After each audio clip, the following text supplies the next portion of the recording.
کچھ لوگ اتنی شدت سے ہمیں اپنی چاہت کا احساس دلاتے ہیں کہ ہم دنیا کی تمام تر چاہتوں سے کنارہ کش ہو کر ایک بے انتہا چاہت کے احساس میں جینے لگتے ہیں، لیکن دراصل وہ لوگ اپنی تنہائی اور ضرورتوں کی تسکین کے لیے انتہائی توجہ کے متلاشی ہیں۔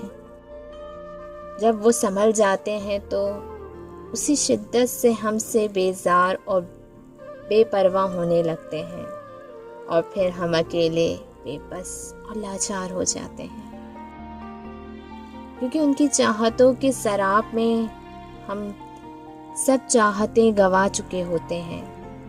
ہماری زندگی میں کبھی کبھار اندھیروں کا آنا ضروری ہے، اس کے بعد ہی ہمیں اجالوں کی قدر معلوم ہوتی ہے۔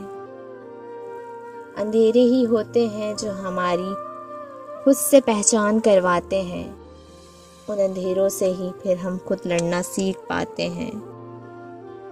اندھیرے ہی ہوتے ہیں جو ہمیں اپنے رب سے ملوانے کا موقع فراہم کرتے ہیں۔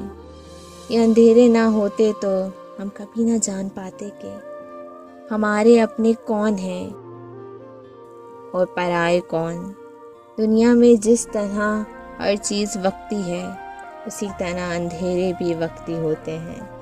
ہمیں بس اپنے رب پر اعتماد ہونا چاہیے کہ ہمارا رب دن کو رات میں، اندھیرے کو اجالے میں، غم کو خوشی میں، مشکلات کو آسانی میں بدل سکتا ہے۔